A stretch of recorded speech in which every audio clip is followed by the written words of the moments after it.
The fluorescent lights in the downtown Seattle office building hum their monotonous song at 3 in the morning. Most of the city sleeps, but on the 42nd floor of the Sterling Tech headquarters, someone is awake. Vivian Chen pushes her cleaning cart down the empty hallway, the wheels squeaking softly against polished marble. She's 51 years old, though most people guess younger. Her hair is pulled back in a simple ponytail, streaked with silver she's never bothered to hide. She wears the standard gray uniform of Pacific Cleaning Services, the fabric worn soft from countless washes. Her hands, calloused and strong, grip the cart handle with the confidence of someone who's done this work for years. But there's something in her eyes, something that doesn't quite match the uniform. She stops at the executive conference room, pulls out her master key, and unlocks the door. The space is massive, floor-to-ceiling windows overlooking the city, a table that could seat 30 people, leather chairs that probably cost more than most people make in a month. Vivian has cleaned this room 5 nights a week for the past 6 months. She knows every inch of it. Tonight, something is different. Papers are scattered across the table. Not the usual neat stacks, but chaos. Someone left in a hurry. Vivian's eyes scan the documents as she wipes down the surface. Financial projections, merger proposals, and then she sees it, a contract proposal that makes her stop mid-wipe. Her jaw tightens. She pulls out her phone, takes 3 quick photos, then continues cleaning as if nothing happened. If you're enjoying this story so far, don't forget to hit the like button and subscribe. Drop a comment telling me where in the world you're watching from. I love hearing from you. The elevator chimes at 3:45. Vivian glances up from mopping the hallway. Someone's coming. At this hour, that's unusual. The doors slide open. A man steps out. Marcus Donnelly, Vice President of Operations. 38 years old, expensive suit, even at this ungodly hour. The kind of confidence that comes from never being told no. He's on his phone, voice sharp and irritated. "I don't care what the lawyers say, Mitchell. We move forward with the layoffs on Friday. All 1,200 positions. Non-negotiable." He pauses, listening. "Because if we don't, the merger falls through and I lose my bonus. That's why." He ends the call without saying goodbye. Vivian keeps mopping, head down, invisible. That's the trick to this job. Become part of the furniture. People say anything around cleaning staff because they forget you're human. Marcus walks past her without a glance. His expensive shoes leave prints on her freshly mopped floor. He doesn't notice, doesn't care. She watches him disappear into his corner office. The light flicks on. Through the glass walls, she can see him pour himself a drink from the crystal decanter on his desk. Scotch, probably. The expensive kind. Vivian returns to her cart, pulls out her supplies, and heads toward the break room. But her mind is working. 1,200 people, 1,200 families about to lose their income. And all so one man can collect a bigger check. In the break room, she makes herself a cup of instant coffee. Not the fancy stuff from the executive espresso machine. That's not for people like her. Just the cheap packets kept in the back cabinet for the service staff. She's stirring in powdered creamer when she hears voices. 2 people coming down the hall. She recognizes them instantly. Jessica Park, a junior data analyst, and her boyfriend Trevor, who works in accounting. They're young, maybe mid-20s. They think they're alone. "Did you hear?" Jessica's voice is tight with panic. "Marcus is planning mass layoffs. My entire department might be gone by Friday." "That can't be legal," Trevor says. "We'd have gotten notice, severance packages, something." "He's doing it through a loophole, calling it a restructure because of the merger. No notice required, no severance." Their voices fade as they move past. Vivian stands perfectly still, coffee forgotten. She knows that loophole. She knows it because she wrote the policy that closed it 7 years ago when she was still a corporate lawyer, before everything fell apart. The memory hits without warning, sharp, painful. Her corner office, 44th floor, Nameplate on the door, Vivian Chen, senior partner, corporate law. She was on top of the world, six-figure salary, reputation as the toughest negotiator in Seattle. Her daughter Maya is in private school, violin lessons, college fund growing. Then the call came. Maya, 17 years old. Car accident. Drunk driver ran a red light. 3 days in ICU. Vivian never left her side. She held her daughter's hand, whispered promises into the sterile air. Promises she couldn't keep. Maya survived. But the medical bills didn't stop. $500,000, then more. Traumatic brain injury, physical therapy, occupational therapy, speech therapy. The insurance company denied most claims, called it non-essential treatment. Vivian fought them, used every legal weapon she had. And while she fought, her clients left. Can't have a lawyer who's never in the office. Can't trust someone who's distracted by family issues. The partnership let her go. It's not personal, they said, just business. She burned through her savings in 18 months, sold the house, moved into a 2-bedroom apartment in a neighborhood where sirens wailed every night. Maya needed 24-hour care. The only job that paid enough and had flexible hours was night shift cleaning. "I'm just the cleaning lady," she told people who asked. Easier than explaining, easier than watching their faces shift from respect to pity. Vivian blinks. The break room comes back into focus. Her coffee has gone cold. She dumps it in the sink, rinses the cup, and returns to work. By 5:30 in the morning, most of the floor is clean. Vivian is emptying the trash in Marcus's office when she hears the elevator again. She glances at the security monitor mounted near the reception desk, a habit she's developed. A woman steps out. Late 30s, sharp business suit despite the early hour, dark hair pulled back in a severe bun. Vivian has seen her before, but never this early. Catherine Sterling, owner and CEO of Sterling Tech, the woman whose name is on the building. Catherine walks with purpose, heels clicking against marble. She heads straight for Marcus's office. Vivian quickly finishes emptying the trash and exits, pushing her cart toward the supply closet. But she doesn't go far. From around the corner, she can hear everything. "Marcus," Catherine's voice is cold. "Why am I looking at unauthorized layoff notices scheduled for Friday?"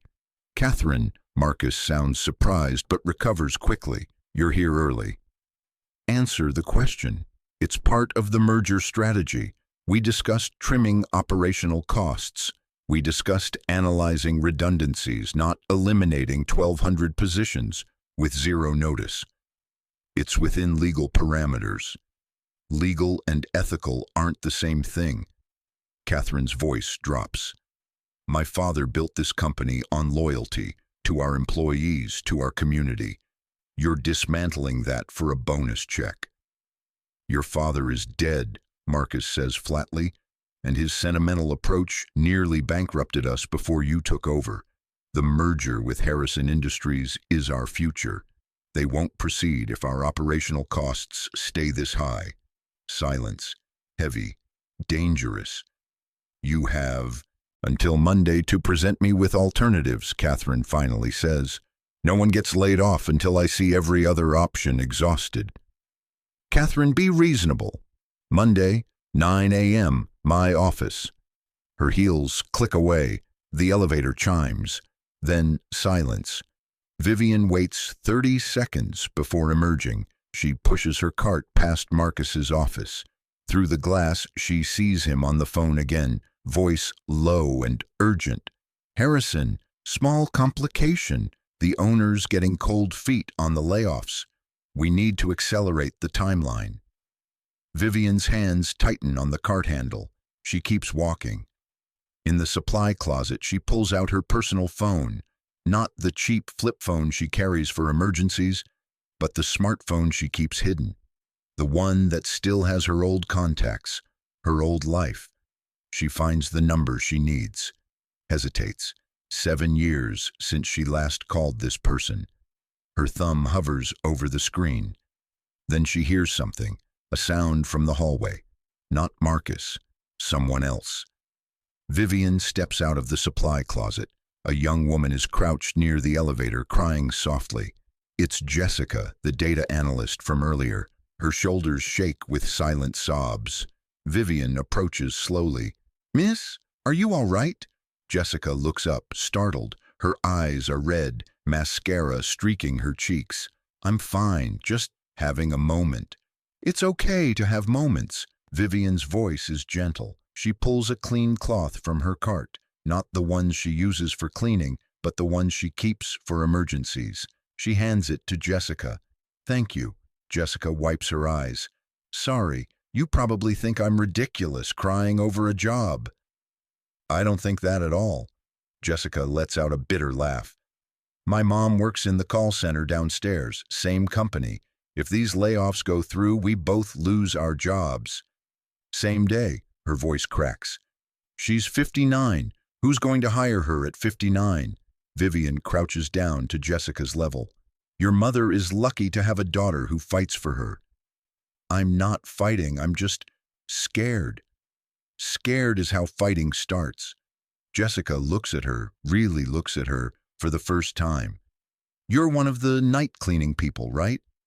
"I'm just the cleaning lady," Vivian says with a small smile. "What's your name?" "Vivian." "I'm Jessica." She extends her hand. They shake, a simple gesture. But something passes between them, recognition, perhaps, understanding. "Do you like your job?" Jessica asks suddenly. Vivian considers the question. "I like that it lets me take care of someone I love."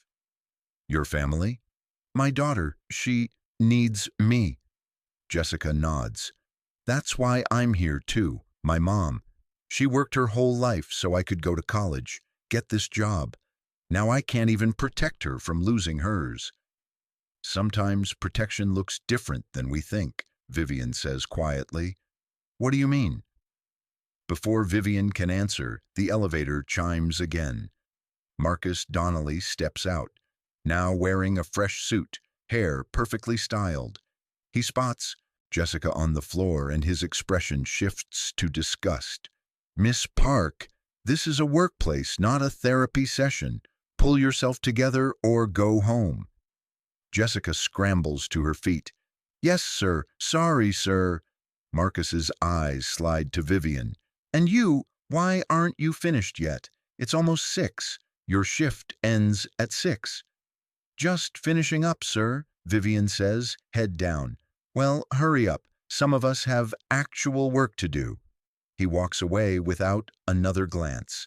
Jessica watches him go, her hands balled into fists. "I hate him," she whispers. "That's a lot of energy to spend on hate," Vivian says. "He's destroying people's lives and doesn't care." "No," Vivian agrees, "he doesn't." She pulls her cart toward the supply closet, but as she walks away, she says over her shoulder, "Jessica, sometimes the people who look powerless are the ones paying the most attention." Jessica blinks, confused. "What?" But Vivian is already gone, disappearing around the corner. In the supply closet, Vivian finally makes the call. The phone rings 3 times, then a familiar voice, rough with sleep. "Who the hell is this?" "Richard, it's Vivian Chen." Silence. Then, "Vivian, Jesus, it's been, what, 7 years?" 7 years, 4 months. Richard Wu was her investigator back when she practiced law, the best in the business, expensive, thorough, absolutely relentless. "I need your help," she says. "I'm listening." "I need you to dig into a man named Marcus Donnelly, VP at Sterling Tech. I need to know everything: financial records, communications, relationships, especially anything connected to Harrison Industries and their pending merger." "That's going to cost." "I know."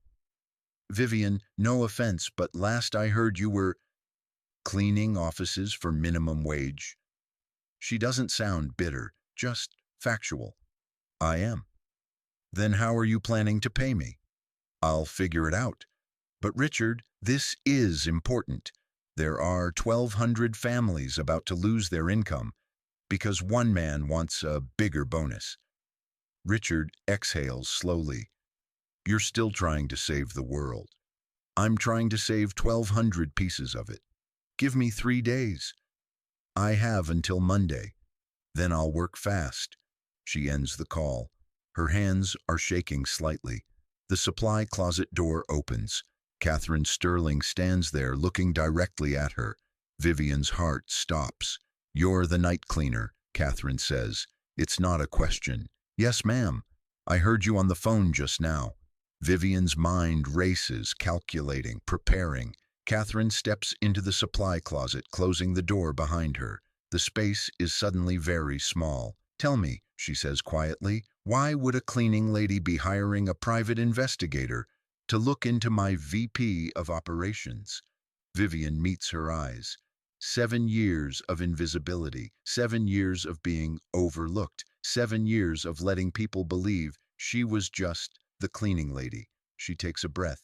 Because, she says carefully, sometimes the person mopping the floor is the only one paying attention. Catherine's expression doesn't change. Explain. Your VP is planning to move up the layoff timeline. He's going to execute them before Monday, before you can review alternatives. How do you know that? I heard him on the phone. People don't notice cleaning staff. They say things they shouldn't. Catherine's eyes narrow. And you just happened to overhear this. I happen to be doing my job, which includes being in places people forget exist. Why should I believe you? Vivian reaches into her cart, pulls out her phone, and shows Catherine the photos she took earlier. These are documents from the conference room, financial projections, merger terms, and a timeline that shows the layoffs happening Thursday, not Friday, not Monday, Thursday, before you can stop them. Catherine takes the phone, studies the images. Her face goes pale. Where did you get these? I told you, people forget I exist. Catherine looks up. Who are you, really? Vivian Chen straightens. For the first time in 7 years, she stops hiding. 7 years ago, I was a senior partner in corporate law. I specialized in employment contracts and merger compliance. I wrote the policies that are supposed to protect workers in situations exactly like this one. What happened? My daughter was in an accident, brain injury. I fought her insurance company and lost my career in the process. Vivian's voice is steady. I took this job because it has flexible hours and lets me care for her. But I'm still a lawyer, Miss Sterling. I just don't have an office anymore. Catherine stares at her. Processing. Prove it, she finally says. Vivian reaches into her cart again. From beneath a stack of cleaning supplies, she pulls out a folder. Inside are copies of old case files, credentials, bar association documentation, all the proof of who she used to be. Catherine flips through it. Her expression shifts from skepticism to shock. You've been cleaning my building for 6 months. Yes. You have a law degree from Stanford. You won the Morrison case. I remember reading about it. You saved 3,000 jobs. Yes. And you're pushing a mop cart. Vivian doesn't flinch. I'm taking care of my daughter. That's more important than pride. Catherine closes the folder slowly. Why didn't you tell anyone? Why not apply for a legal position here? Because I have a gap in my resume 7 years long. Because I can't work normal hours. Because... Vivian pauses. Because I'm just the cleaning lady. Nobody looks twice. Except you're not. No, Vivian agrees quietly. I'm not. The supply closet falls silent. Outside, the city is waking up. Light begins to filter through the windows. Catherine makes a decision. Monday morning, 9 a.m., my office. I want you there. Miss Sterling. That's not a request. It's an order. Catherine's voice is firm. And between now and Monday, I want you to prepare a full legal analysis of the merger terms. Every loophole, every vulnerability. Everything Marcus might use to force those layoffs through. I don't have access to... You do now. Catherine pulls out a business card, writes something on the back, and hands it to Vivian. That's my private email. I'll send you everything you need. Can you do this over the weekend? Vivian thinks of Maya, of the care schedule she'll need to rearrange, of the sleep she won't get. Yes, she says. Good. Catherine reaches for the door, then stops. One more thing. Yes? Why? Why risk this? Why get involved? Vivian thinks of Jessica crying in the hallway, of her mother downstairs in the call center, of 1,200 families she'll never meet. Because someone has to, she says simply. Catherine nods slowly. Then she leaves. Vivian stands alone in the supply closet, surrounded by mops and cleaning chemicals and the debris of years spent invisible. Her phone buzzes, a text from Richard. Already found something. Call me. Vivian smiles. Not a big smile, just a small curve at the corner of her mouth. Monday morning is going to be very interesting. Saturday morning arrives with rain. The kind of Seattle rain that doesn't pour but persists. A steady gray drizzle that makes the whole city feel softer, quieter. Vivian sits at her small kitchen table, laptop open, papers scattered everywhere. The apartment is clean but worn. Second-hand furniture, walls that need repainting, a window air conditioner that rattles when it runs.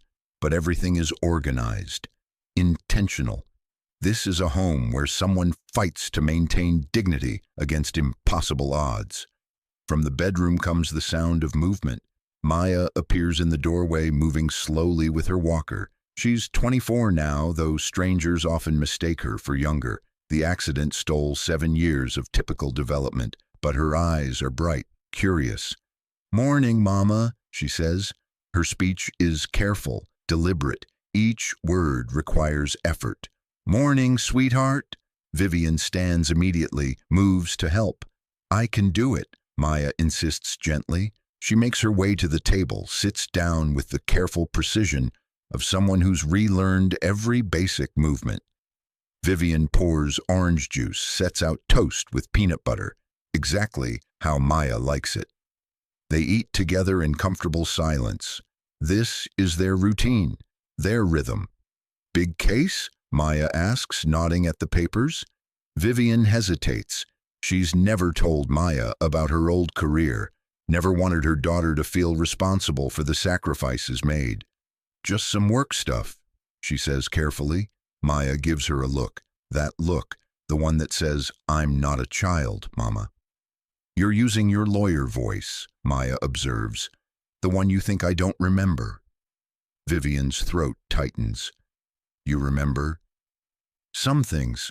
The big office, your fancy clothes, how people looked at you like you were important. Maya takes a small bite of toast, chews slowly. Now they look at you like you're invisible. Maya, I'm not sad about it. Maya interrupts. You gave up being important so you could be here. That's better. Tears prick at Vivian's eyes. She reaches across the table, takes her daughter's hand. You're the most important thing, she whispers. I know. Maya squeezes back. That's why I'm telling you, go be important again. For a little while, I'll be okay. Vivian looks at her daughter, 24 years old, brave beyond measure. The caregiver is coming at noon, Vivian says. I need to work through the weekend, big deadline Monday. Then you better get started. Vivian returns to her laptop. Catherine's email arrived at 6 this morning. Dozens of files, merger contracts, financial projections, internal communications, everything. She opens the first document and begins to read. By noon, Vivian has found 3 irregularities. By 3 p.m., she's found 7. By the time the sun sets, hidden behind Seattle's perpetual clouds, she's built a case that would make any prosecutor weep with joy. Marcus Donnelly isn't just pushing for layoffs. He's actively sabotaging the merger negotiations to force them. The evidence is buried deep, hidden in forwarded emails and accidental CCs, but it's there. Marcus has a side deal with Harrison Industries' CFO. If the layoffs go through, Marcus gets a VP position at Harrison, double his current salary plus stock options. He's been feeding Harrison's team internal Sterling Tech data, proprietary information about upcoming products, financial vulnerabilities, client lists. He's structured the layoff list to eliminate the departments that would make Sterling Tech most valuable post-merger. He's deliberately weakening the company so Harrison can acquire it for less. It's not just unethical, it's corporate espionage. It's fraud. Vivian's phone rings. Richard. "Tell me you're sitting down," he says without preamble. "I'm sitting." Marcus Donnelly has offshore accounts in the Caymans, 3 of them. Total value approximately $4.2 million. Vivian's eyes widen. On a VP salary. Exactly. The deposits correlate with major Sterling Tech deals over the past 18 months. He's been taking kickbacks from vendors, suppliers, maybe even competitors. Can you prove it? I can prove the accounts exist and show the deposit patterns. Proving the source will take more time, and probably subpoenas. How much time? 2 weeks, maybe 3. I have 48 hours. Richard exhales slowly. Vivian, even for you, that's impossible. Then I'll work with what we have. She ends the call and returns to the documents. Her eyes burn from screen time. Her back aches from sitting. She doesn't care. Somewhere in this digital mountain is the smoking gun. She just has to find it. At 8 p.m., Maya's weekend caregiver, a kind woman named Rosa, brings Vivian a sandwich. You need to eat. Thank you, Rosa. Miss Maya is worried about you. Vivian looks up. She said that? She said her mama gets stubborn when she's fighting for people. Rosa smiles. She's proud of you. After Rosa leaves, Vivian allows herself a 2-minute break. She walks to Maya's room. Her daughter is asleep, breathing steady and peaceful. Vivian watches her for a moment. This is why. This is always why she returns to work. Sunday morning, 6 a.m. Vivian's phone buzzes. A text from Catherine. Can you meet me? Need to discuss something. Not at the office. They meet at a small coffee shop in Pike Place Market. It's early enough that the tourist crowds haven't arrived yet. Just locals, fishmongers setting up. The smell of coffee and salt water. Catherine sits in the back corner wearing jeans and a simple sweater. No power suit, no armor. She looks younger like this. Tired. Vivian slides into the seat across from her. I couldn't sleep, Catherine says without greeting. I kept thinking about what you said, about people forgetting you exist. It's not personal, it's just how the world works. It shouldn't be. Catherine wraps both hands around her coffee mug. My father started Sterling Tech in a garage. He was an immigrant, barely spoke English. People looked through him his whole life.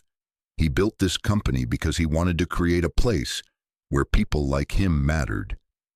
That's a good legacy, and I'm watching it die. Catherine's voice cracks slightly.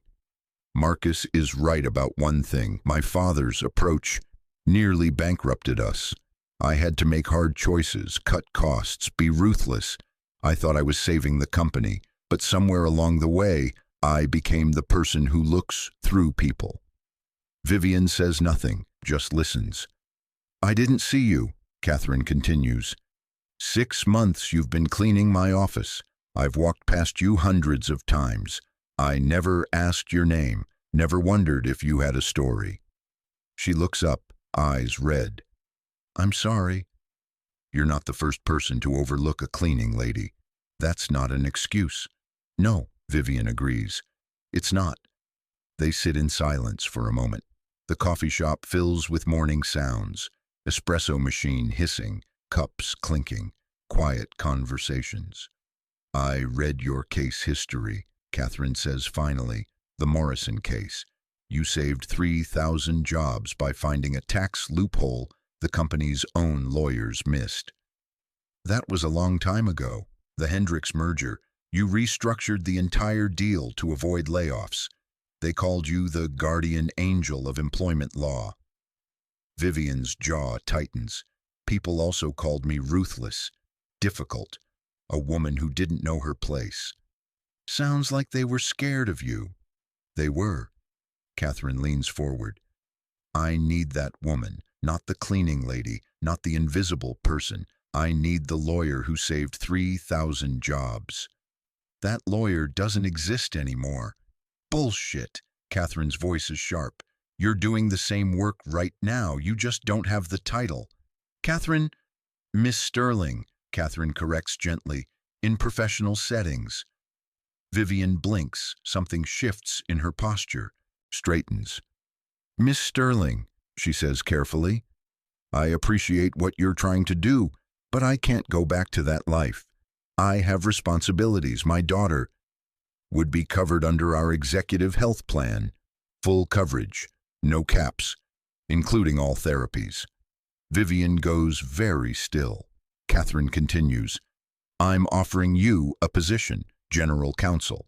You would report directly to me. Salary $250,000, flexible hours, remote work options, whatever you need to take care of Maya. Why? Vivian's voice is barely a whisper. Because you're brilliant. Because you give a damn. Because for 6 months, you've been watching this company better than anyone on my executive team. Catherine pauses. And because my father would have done the same thing. Vivian looks down at her hands, calloused from mop handles, rough from cleaning chemicals, the hands of someone who's been invisible. I need time to think, she says. Monday morning, 9 a.m., come to my office with your analysis. Then we'll talk about the future. Catherine stands. And Vivian, thank you for seeing what no one else did. She leaves cash for both coffees and walks out into the gray morning. Vivian sits alone for a long time. Her untouched coffee grows cold. If you're hooked on this story, make sure to subscribe and turn on notifications so you never miss an upload. Your support means everything and helps me bring you more emotional stories like this one. Sunday evening. Vivian has been working for 36 hours straight. Her eyes feel like sandpaper. Her back screams with every movement. But she's done. The analysis is complete. 63 pages, every irregularity documented, every piece of evidence cataloged, every legal vulnerability exposed. Marcus Donnelly isn't just corrupt. He's sloppy, arrogant. He left a trail because he never thought anyone would look. Vivian saves the document, backs it up in 3 separate locations, and finally allows herself to close the laptop. In the living room, Maya is watching a movie with Rosa, some animated thing about a princess and a dragon. Maya laughs at something on screen, a pure, joyful sound. Vivian watches from the doorway. This moment, this simple, perfect moment. Her phone buzzes. A text from an unknown number. This is Jessica Park, from Friday morning. I hope it's okay. I got your number from the employee directory. I wanted to say thank you for being kind when I was falling apart. Vivian stares at the message. Jessica Park, the young analyst whose mother works in the call center. She texts back. You weren't falling apart. You were holding yourself together. The response comes quickly. I heard a rumor that someone's investigating Marcus, that maybe the layoffs won't happen after all. Is it true? Vivian hesitates, then, don't believe rumors, but don't give up hope either. That's a very lawyer answer. Vivian smiles despite her exhaustion. Get some sleep, Jessica. Monday's going to be an interesting day. She puts the phone down. Maya calls from the living room. Mama, come watch with us. Vivian joins them on the worn couch. Maya leans against her shoulder. Rosa offers popcorn from a plastic bowl. For an hour, Vivian allows herself to just be. Not a lawyer, not a cleaning lady, just a mother watching a silly movie with her daughter. But in the back of her mind, she's already preparing for Monday. Monday morning, 5 a.m. Vivian stands in front of her closet, staring at clothes she hasn't worn in 7 years. The suits are still there, pressed and preserved in garment bags, evidence of another life. She pulls one out, charcoal gray, perfectly tailored. She'd forgotten how it felt. The weight of expensive fabric, the confidence that came with looking the part. She dresses carefully. The suit still fits, though it hangs slightly looser than before. 7 years of physical labor has changed her body, made her stronger in some ways, harder in others. She pulls her hair back in the same severe bun she used to wear, applies minimal makeup, professional, not decorative, slides her feet into heels she hasn't touched since Maya's accident. In the mirror, a stranger looks back. Or maybe not a stranger, maybe the woman she used to be, coming back to life. Maya appears in the doorway, eyes wide. "Mama, you look different, beautiful, and scary." Maya grins, "Like you could fight dragons." "Just one dragon," Vivian says, "named Marcus." She arrives at Sterling Tech at 7 a.m., 2 hours early. She uses her cleaning lady key card to access the building. It still works, and takes the elevator to the 42nd floor. The office is empty, quiet. She walks through the hallways she's mopped 100 times, but everything looks different from this height, from this perspective. She goes to the supply closet, retrieves her cleaning cart, looks at it for a long moment. This cart has been her companion for 6 months, her camouflage, her shield. She leaves it there. At 8:30, employees start arriving. They flood in through the lobby, coffee cups in hand, already exhausted from the week ahead. Vivian stands near the elevator, waiting. Several people glance at her. A well-dressed woman they don't recognize. No one looks twice. She's just another executive, another person who belongs. The invisibility works both ways. At 8:45, Marcus Donnelly arrives. He's on his phone, as always, barking orders at someone. He walks past Vivian without a glance. She watches him disappear into his office. Her jaw tightens. At 8:50, Catherine Sterling arrives. She spots Vivian immediately. For a moment, something like relief crosses her face. "You came," she says simply. "I gave my word." "Do you have it?" Vivian holds up a leather portfolio, one she hasn't used in years. "Everything you need." "Good." Catherine glances toward Marcus's office. "He requested this meeting be moved up to 8:30. I told him 9 a.m., non-negotiable. I wanted you here first." "Smart." They ride the elevator to the executive level. Catherine's office is massive. Corner suite, windows on 2 sides, the kind of space that announces power. Vivian steps inside. It's exactly as she remembers cleaning it, but from this side of the desk it feels different. "Coffee?" Catherine offers. "Please." They sit at the conference table, not across from each other, but side by side. A subtle shift, a statement. Vivian opens the portfolio and spreads out her analysis. Page by page, she walks Catherine through it. "Marcus has been systematically sabotaging the merger," she begins. "He's feeding proprietary information to Harrison Industries. Here, here, and here." She points to highlighted emails. Catherine's face goes pale. "He's structured the layoff list to eliminate your most valuable departments: R&D, advanced manufacturing, the client success team. These are the divisions that make Sterling Tech competitive. Without them, Harrison can lowball the acquisition price." Why would he do that? Because he has a side deal. Vivian slides across another document. If the layoffs proceed and the merger happens at a reduced valuation, Marcus gets a VP position at Harrison, double his current salary, stock options worth approximately $8 million over 5 years. Catherine's hands shake as she reads. "There's more," Vivian continues. "He has offshore accounts, My investigator found 3 in the Caymans. Total value $4.2 million. The deposit patterns suggest kickbacks from vendors and possibly competitors. This is fraud, Catherine whispers. Yes. This is criminal. Yes. Catherine looks up, eyes blazing. Can we prove it? The vendor kickbacks will take weeks to fully document. But the insider trading with Harrison, the breach of fiduciary duty, I can prove that today, with the evidence in this portfolio and his own email trail. What do you need? Your authority to act, and approximately 30 minutes. Catherine stands, walks to the window. The city spreads out below, steel and glass and ambition. My father built this company to be different, she says quietly, to treat people with dignity, to create something that mattered beyond profit.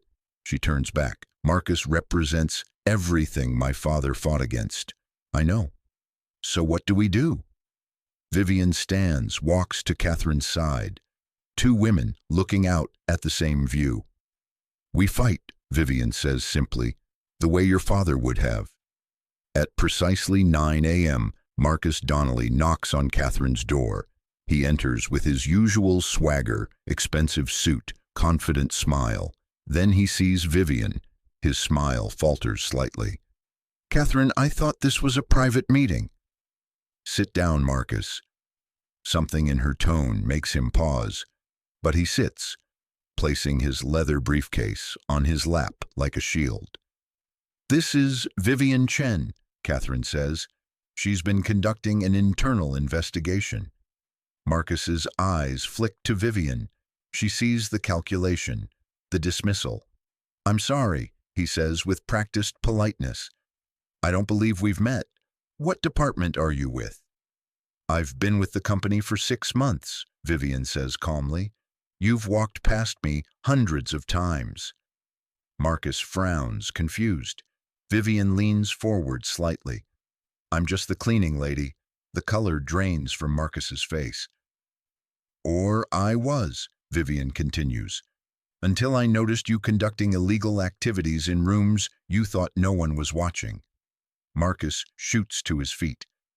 Catherine, what is this? Are you seriously letting some janitor make accusations? Sit down, Catherine's voice is ice. Or security will escort you out in handcuffs. Your choice. Marcus sits slowly. Vivian opens the portfolio.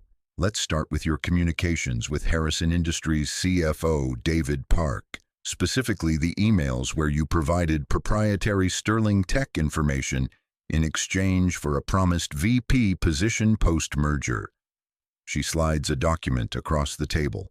Marcus stares at it like it's a snake. These emails are privileged communication, he says, but his voice wavers. No, Vivian corrects. They're evidence of corporate espionage and breach of fiduciary duty. She places another document. Here's the layoff list you prepared. Notice how it specifically targets Sterling Tech's most valuable divisions, the ones that would make this company competitive post-merger. Another document. Here's Harrison's original merger offer, $42 per share, and here's their revised offer after you provided intel on our vulnerabilities, $28 per share. That's a loss of $200 million in shareholder value, all orchestrated by you. Marcus's face is now completely white.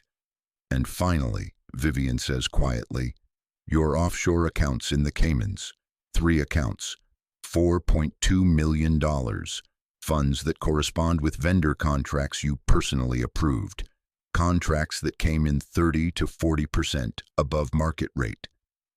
She closes the portfolio. You've been stealing from this company for at least 18 months, probably longer. Silence fills the office, heavy, damning. Marcus looks at Catherine. You can't prove any of this. I can prove all of it, Vivian says. The emails are from your company account. The financial records are public in the Cayman jurisdiction. The vendor contracts have your signature, and there are security camera recordings of you in the conference room photographing proprietary documents after hours. Marcus slumps in his chair. Catherine stands. You're terminated effective immediately. Security will escort you from the building. You have 15 minutes to collect personal items from your office. Nothing electronic, nothing proprietary. Catherine, please. I'm also referring this matter to the FBI and the SEC.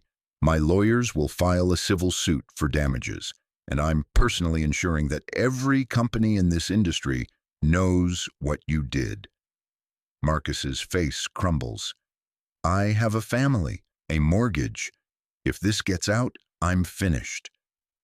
You should have thought of that before you tried to destroy 1,200 families. Catherine's voice is cold. Get out of my building. Security appears. They've been waiting just outside. They escort Marcus out. He doesn't resist, just walks, shoulders hunched, the weight of his choices finally catching up. When the door closes, Catherine sits down heavily. Her hands shake. I almost didn't see it, she whispers. I almost let him do it. But you didn't, Vivian says gently, because you paid attention, because you saw what no one else did. Catherine looks up. The job offer still stands. General Counsel, $250,000, full benefits for Maya, whatever flexibility you need. Vivian is quiet for a long moment. One condition, she finally says. Name it. Jessica Park, the young analyst. She's brilliant and she cares. I want her promoted to Marcus's replacement in operations. Catherine blinks. She's 25 years old. Your father was 26 when he started this company. Age isn't the same as capability. A slow smile crosses Catherine's face. Done. What else? That's it. Really? Most lawyers would negotiate for more. I'm not most lawyer, Vivian says. I'm the one who remembers what it's like to be invisible, to be dismissed. I don't want that for anyone else.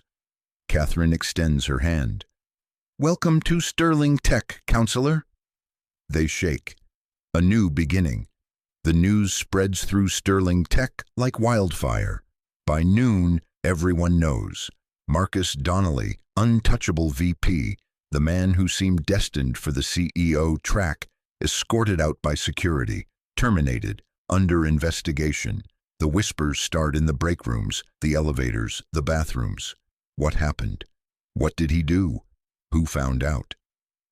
In the executive conference room, Catherine addresses her leadership team. 15 people, mostly men, mostly older. They stare at her with varying degrees of shock and suspicion. Effective immediately, Marcus Donnelly is no longer with this company. Catherine begins. Her voice is steady, authoritative. An internal investigation revealed serious misconduct, including corporate espionage, breach of fiduciary duty, and fraud. Richard Chen, Senior VP of Finance, no relation to Vivian, leans forward. Catherine, this is catastrophic timing. The Harrison merger closes in 3 weeks. Without Marcus, the merger is suspended. Catherine interrupts. The room erupts. You can't be serious. We've been working on this for 8 months. The shareholders will revolt. Catherine holds up her hand. Silence falls immediately. Harrison Industries was complicit in Marcus's scheme. They received proprietary information.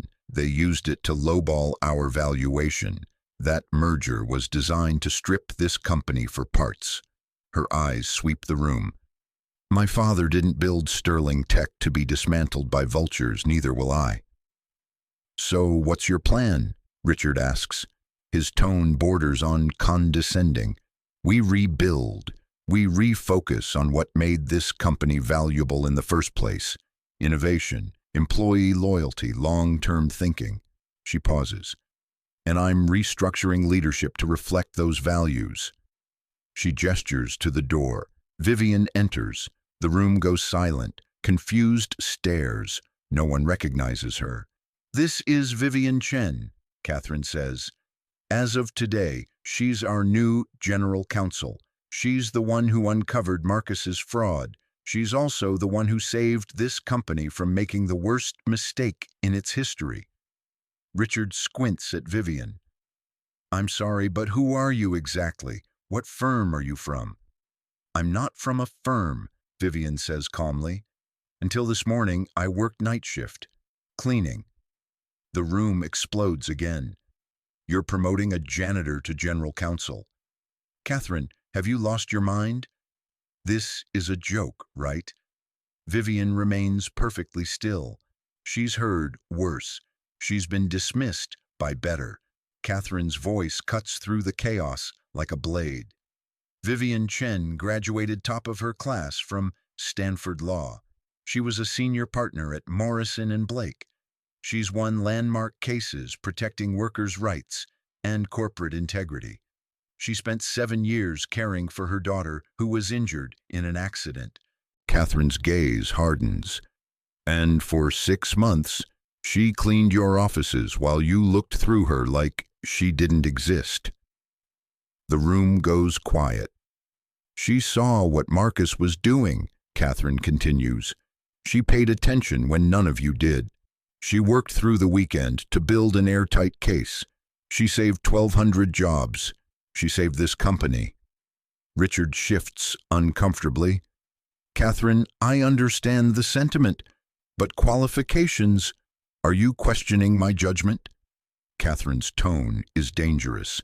I'm questioning the optics. The board will see the evidence I present them, and they'll thank me for avoiding a merger that would have cost us $200 million in shareholder value.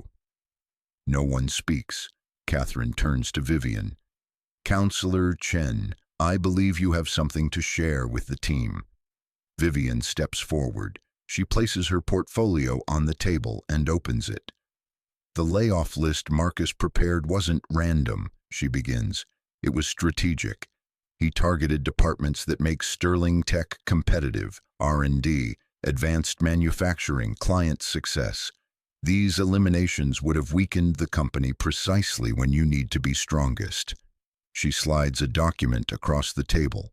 Here's an alternative restructuring plan. No layoffs. Instead, we consolidate redundant administrative positions, renegotiate vendor contracts Marcus inflated, and redirect those savings, approximately $18 million annually, into the departments that drive revenue.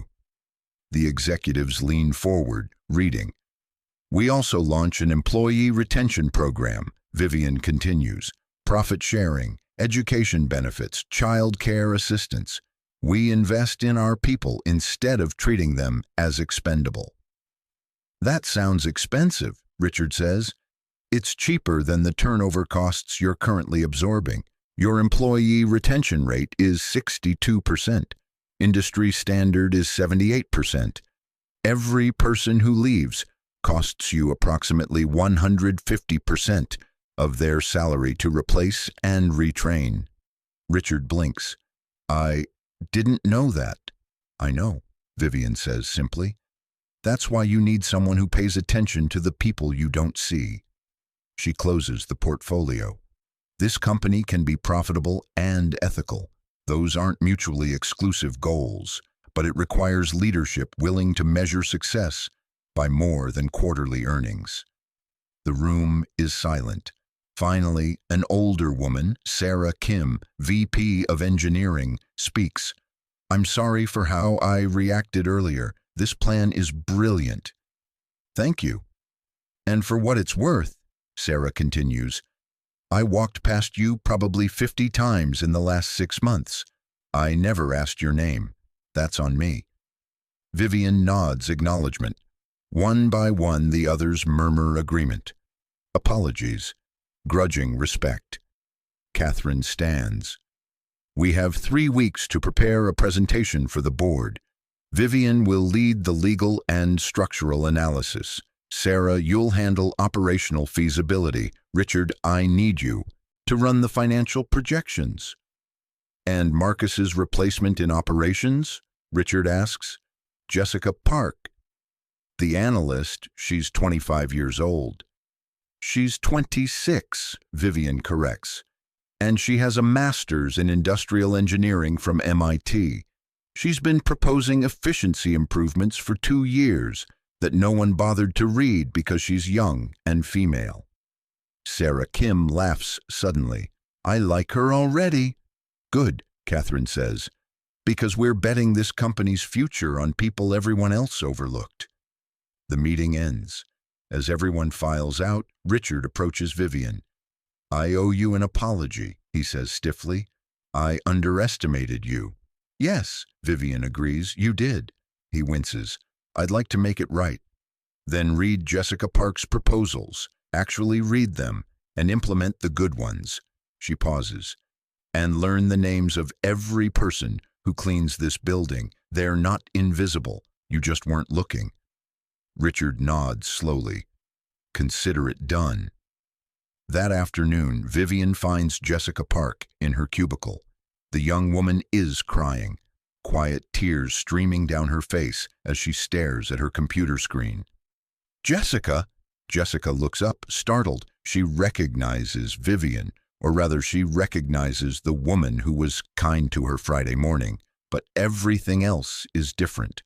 You're wearing a suit, Jessica says stupidly. I am.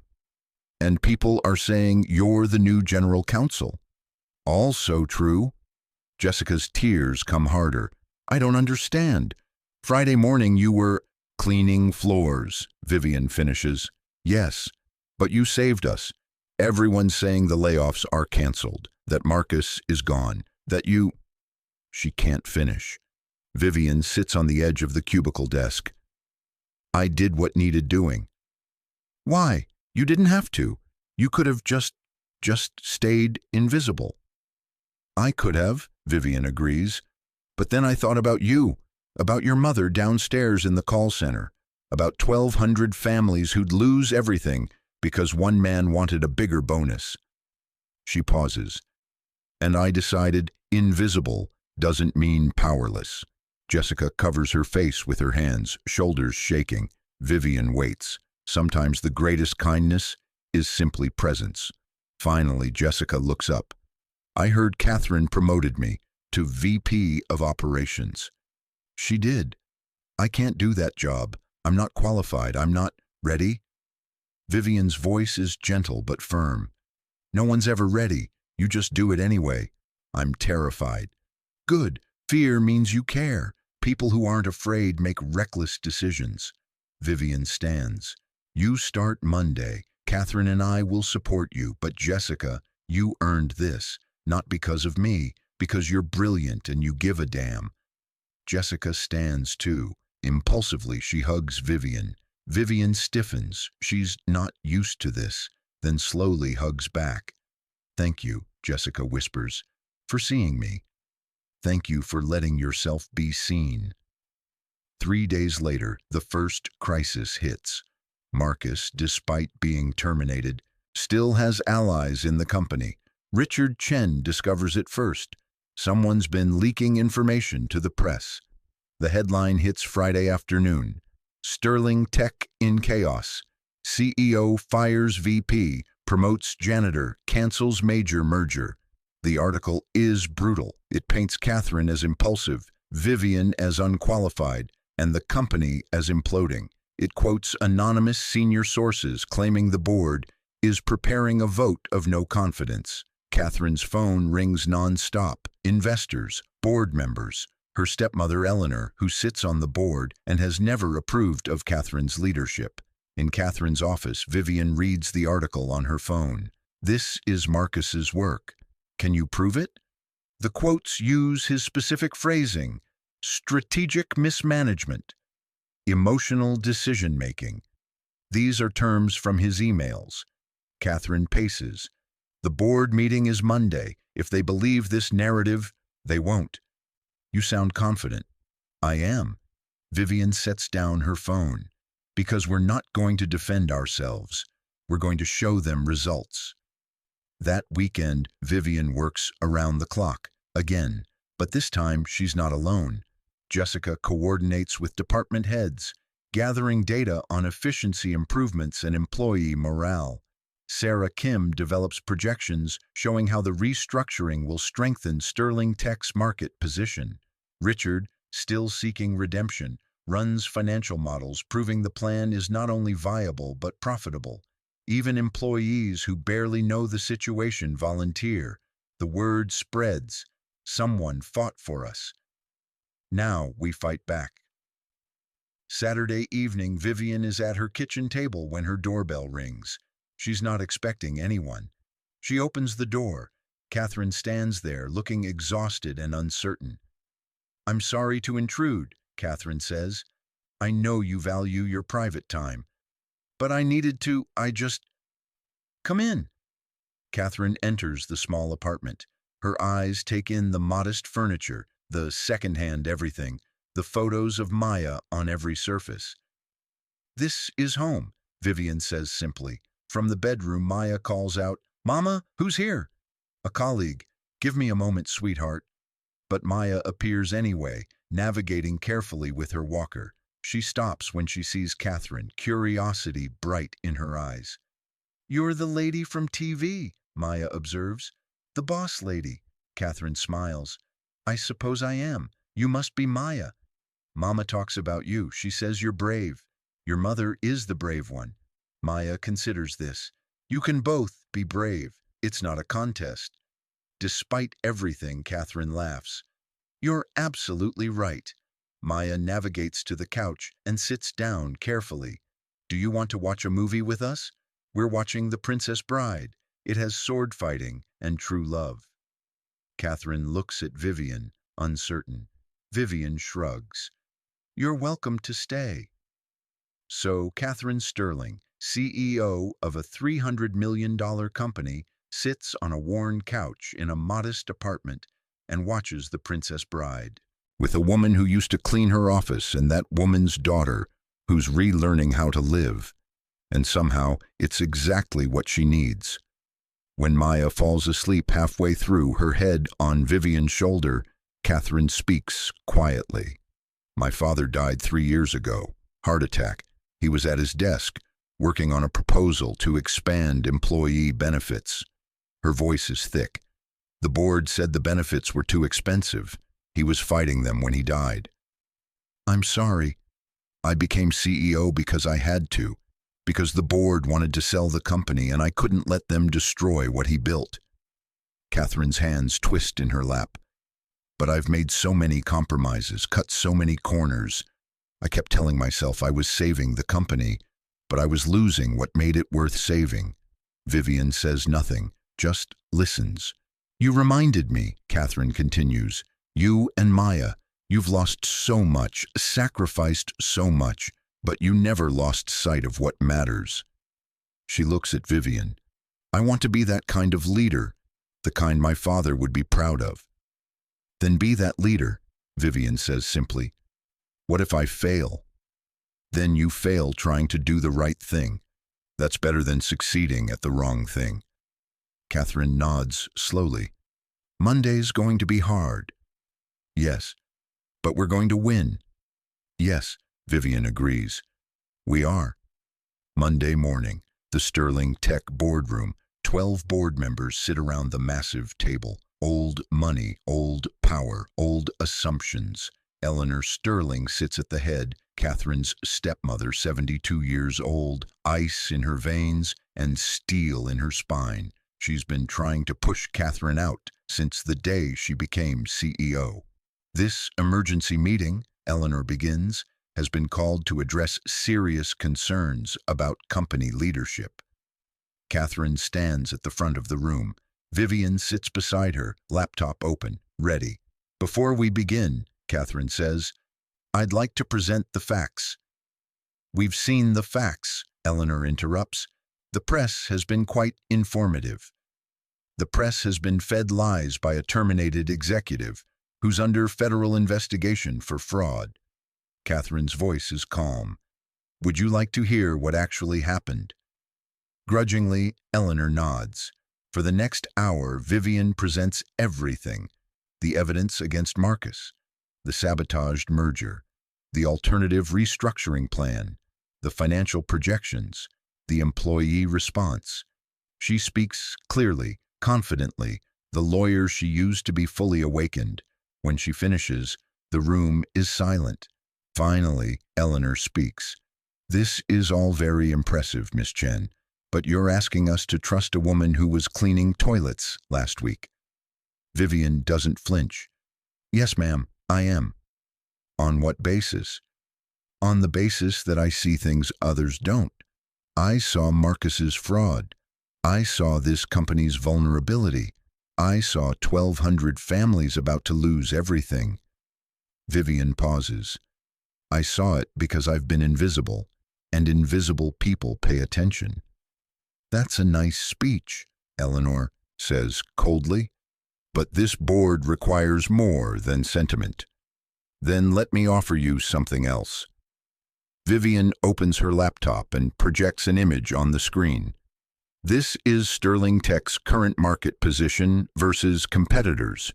You're losing ground in 3 key sectors." She clicks to the next slide. "This is where you'll be in 18 months if you'd proceeded with Marcus's plan, effectively dismantled and absorbed." Another slide. "And this is where you'll be with the restructuring. Market leader in 2 sectors, competitive in the third, revenue growth of 22%. She closes the laptop. "You can trust sentiment or you can trust data. Either way, the answer is the same. This company survives by investing in its people, or it dies proving Eleanor's assumption that only people who look like power deserve to wield it." The room erupts. "How dare you? This is outrageous." Eleanor holds up her hand. Silence falls. She stares at Vivian for a long moment. "You have steel, Miss Chen. I'll give you that." "I have something better, ma'am. I have nothing left to lose. That makes me dangerous." Eleanor's lips twitch. It might be a smile. "Catherine." "Yes?"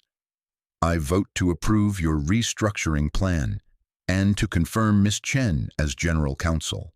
Shock ripples through the room. "Mother?" Catherine's voice is disbelieving.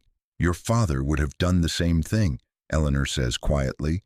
"He always saw potential in people others dismissed." She looks at Vivian. "Don't make me regret this." "I won't, ma'am." One by one, the other board members vote. Some reluctantly, some enthusiastically. But when it's done, the result is unanimous. Catherine's restructuring is approved. As the board members file out, Eleanor approaches Vivian. "My husband, Catherine's father, started as a janitor in his father's factory," she says. "He used to tell me that the people who clean up everyone else's messes see the truth others hide." He sounds like a wise man. He was. Eleanor's expression softens slightly. "He would have liked you." "I would have liked to meet him." Eleanor nods once, then leaves. Catherine collapses into a chair. "We did it." "You did it," Vivian corrects. "You stood up for what was right." "We both did." 3 months later. The 42nd floor of Sterling Tech looks different now. Not physically. The marble floors are still marble, the glass walls still glass. But the feeling has changed. Employees smile more, linger in hallways talking to each other. The turnover rate has dropped from 62% to 71% and climbing. Jessica Park runs operations with the fierce intelligence everyone overlooked. She's implemented 5 major efficiency improvements. Profits are up 17%. The employee programs Vivian proposed, profit sharing, education benefits, child care assistance, are now company policy. People call Sterling Tech a place that cares.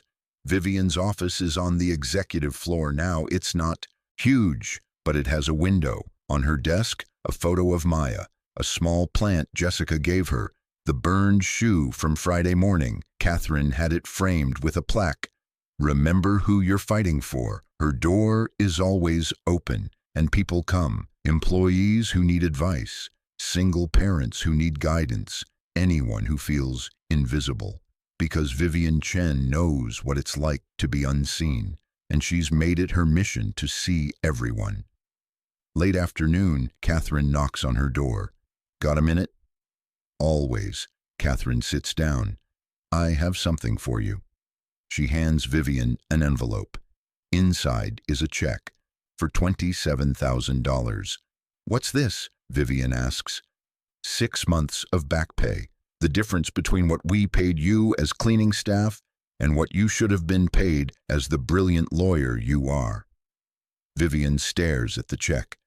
Catherine, I didn't do this for money.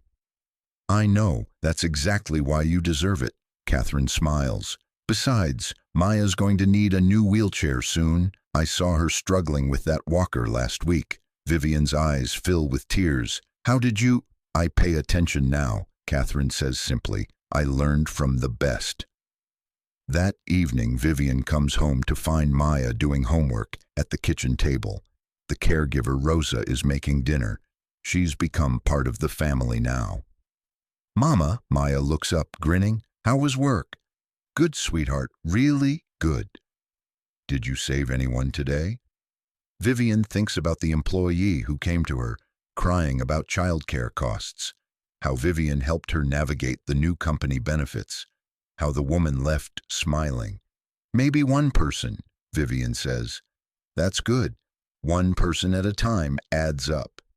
Vivian pulls her daughter into a hug. When did you get so wise? I learned from my mama. Later, after Maya's asleep and Rosa's gone home, Vivian sits on her small balcony. The city spreads out below, lights twinkling like promises. Her phone buzzes. A text from Catherine. Board approved the new headquarters expansion. We're building an on-site childcare center, first of its kind in the industry. Thank you for pushing me. Vivian smiles and texts back. Thank you for listening. Another text. You know, I never thanked you properly for that morning, for seeing what I couldn't. You saw it eventually. That's what matters. I almost didn't. I almost fired you and walked away. Vivian types carefully, but you didn't. You chose to look. That's the difference between a boss and a leader. A long pause. Then, my father would have loved you.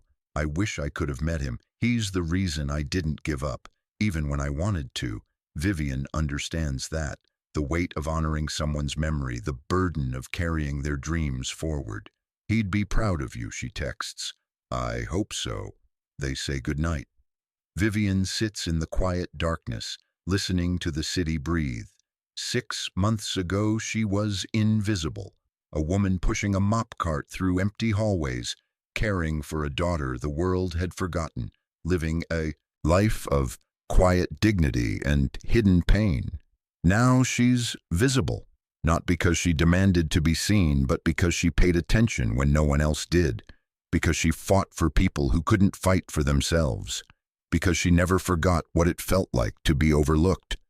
Her phone buzzes one more time. Not Catherine, Jessica. My mom wanted me to thank you.